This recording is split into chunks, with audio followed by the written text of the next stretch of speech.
غسل کے فرائض اور سنتیں کیا ہیں؟ بہت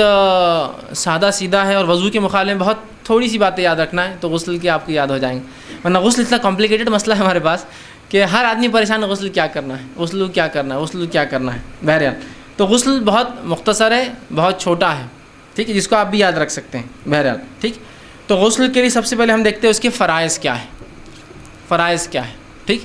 اب یاد رکھیے ہر شخص کو یہ فرائض یاد ہونا ضروری نہیں ہے، لیکن اس پر عمل کرنا ضروری ہے۔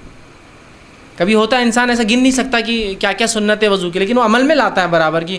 ہاتھ دھوتا ہے 3 بار، کلی کرتا ہے 3 بار، ناک میں پانی لیتا ہے نا، لیکن اس کو بولنے کو کہے تو وہ کبھی کبھی اٹکتا ہے، کیوں تو وہ ترتیب میں یاد نہیں کرتا ہے نا اس کو کہ پہلی سنت، دوسری سنت، تیسری، یا پہلا واجب، دوسرا واجب، تیسری، لیکن عمل کرنا اصل ہے، یاد رکھیے۔ تو یاد نہ بھی ہو تو کم از کم عمل کرے۔ جیسا ہوتا ہے نا کسی سے پوچھ لے کہ یہ نون خطنی کا کیا قاعدہ ہے اس کے اندر، خیرت کے اندر، تو بولتا ہے قاعدہ تو یاد نہیں آ رہا، لیکن یہاں بولنا ہے اتنا یاد آ رہا ہے کہ یہاں نون لگے گا نیچے ایک، سمجھا؟ کیوں تو کیا ہوتا ہے وہ بہت دن پہلے پڑھتا ہے نا تو اس سے بھول جاتا ہے، لیکن عملاً وہ برابر نون کو پڑھتا ادا کرتا ہے، لیکن اصول اس کو یاد نہیں رہ پاتے ہیں کہ بھائی یہاں کیا اصول کے تحت آئیں گا۔ تو کم از کم عمل ہو، اگر یاد نہ بھی ہو، لیکن یاد رکھنے سے بہت فائدے ہوں گے آپ کو انشاءاللہ، اپنی عبادت میں مضبوط رہیں گے آپ، ٹھیک ہے۔ بہرحال تو غسل کے لیے جو ہے ہر عبادت کے لیے جو چیز سب سے اول ہے وہ ہے نیت کا کرنا، اور نیت دل کا ارادہ ہے۔ اس کی تفصیلات میں نہیں جانا چاہتا ہوں کہ نیت دل کا ارادہ ہے، یہ میں بہت تفصیل میں پہلے لے چکا ہوں، نیت اس کے مسائل میں لے چکا ہوں۔ تو نیت دل کا ارادہ ہے، تو غسل کے لیے سب سے پہلے آپ نیت کریں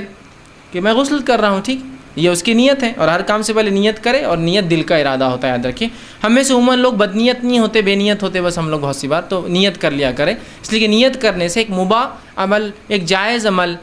پہ اگر نیت درست ہو جائے تو باعث اجر و ثواب ہو جاتا ہے وہ بھی، ٹھیک۔ تو سب سے پہلے چیز جو ہے نیت کر لیں۔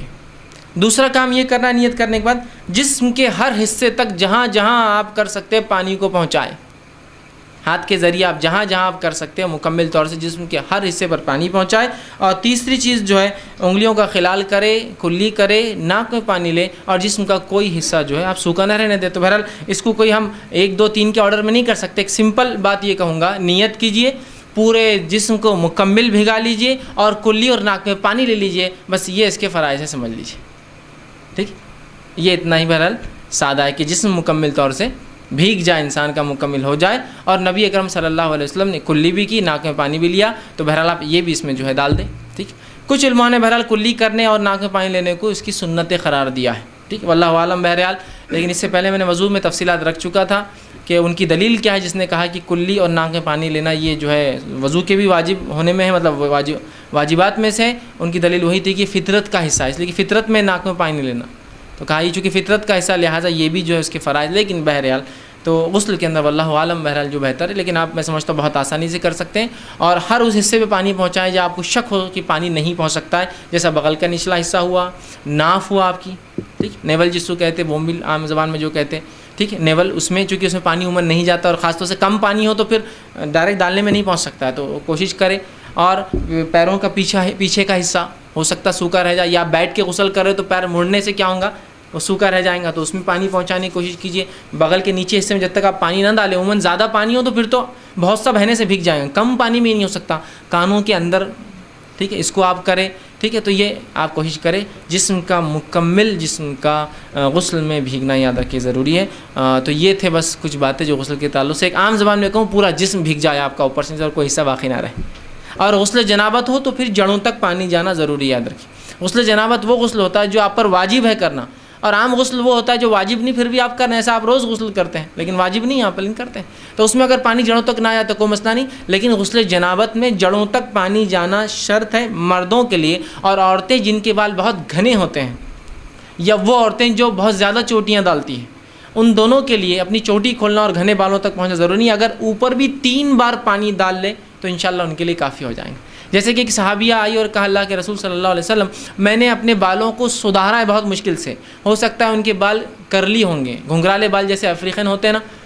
تو انہوں نے کہا کہ میں نے ان بالوں کو سیدھا کرنے کے لیے بہت ساری چوٹیاں ڈالی، چھوٹی چھوٹی، چونکہ جن کے بال گھنگرالے ہوتے ہیں ایک چوٹی بڑی نہیں آتی، چھوٹی چھوٹی چوٹیاں ڈالتے ہیں، تو کہا اب کیا میں ہر بار غسل جنابت کو پوری چوٹیاں کھولوں، پوری پلیٹس کھولوں اس کی؟ تو کہا نہیں ضرورت نہیں، تو 3 بار پانی ڈال لیں۔ تو یہ اس عورت کے لیے ہوگا جس کے بال بہت گھنے ہیں، یا اس نے چوٹی ڈالی جس چوٹی کا کھولنا ممکن نہیں ہوتا۔ یہ بات ہندوستانی ماحول میں نہیں سمجھ میں آئیں گے ہم کو، افریقہ ماحول میں سمجھ، جہاں آپ کو بال جمانا بولے تو ایک محنت کا کام ہوتا ہے. کئی عورتیں مل کے کئی دنوں تک بال جماتی ہے آپ کے, تب جا کے وہ ایک بار بال سیٹ ہوتے ہیں آپ کے, تو کئی سالوں تک پھر اس کو ہاتھ نہیں لگاتے ہیں لوگ. اگر کسی کو نالج ہوگا جن کے بالوں کا اور جن کو افریقی اس کا, تو ان کے بڑے مسائل ہوتے ہیں. بالوں کو بہت مشکل سے جمانا پڑتا ہے ان کو, اس لیے کہ اتنے زیادہ ٹیڑھے بال ہوتے ہیں کہ کنگھا تو نکل ہی نہیں سکتا اندر جانے کے بعد, خالی اس کو ڈال کے واپس نکال سکتے آپ, پیچھے تو ہل نہیں سکتا ہو. تو لہٰذا چوٹیاں الگ الگ ڈال لینا پڑتی ہے پورے بالوں کی. تو اب ایسی پلیٹس کو کیا کریں گے, وہ کھول تھوڑی سکتے ہیں. تو کہا اگر پورا نہ بھی ہو تو 3 بار پانی ڈال لے تو کوئی حرج نہیں. مطلب کوشش مطلب ہو کہ پانی جائے, لیکن نہیں جا سکتا, حالات ویسے نہیں ہے کہ تم کھول سکو. تو بہرحال انشاءاللہ اس معاملے, لیکن ہماری سادی چوٹیاں نہیں ہیں بلکہ وہ تو بہت آسانی سے ہوتی ہے, کھل بھی جاتی ہے. ہمارے پاس بالوں کا وہ مسئلہ نہیں ہے ہندوستان میں, بہت آسانی سے کھول لیتے ہیں. پانی بھی فراوانی کے ساتھ ہے ہمارے پاس, تو یہاں مسئلہ نہیں, وہاں پانی بھی کم ہے اور بالوں کا بھی مسئلہ ہوتا ہے. بہرحال تو آپ نے اس کی گنجائش اور اجازت دی ہے. تو یہ چند باتیں تھی جو غسل کے فرائض میں آپ گن سکتے ہیں کہ نیت کر لے, مکمل جسم کو بھگا لے اور کلی اور ناک میں پانی بھی اس میں بہرحال شامل کرے, یا وہ حصے جو سوکھے رہ سکتے ڈر ہے ان تمام حصوں تک ہاتھ کے ذریعے پانی لے جا کر اور ہاتھ سے ملے جسم کو. بہرحال یہ اس کی بہرحال فرائض میں آپ گن سکتے ہیں. اب آئیے غسل کی سنتیں کیا ہوں گی.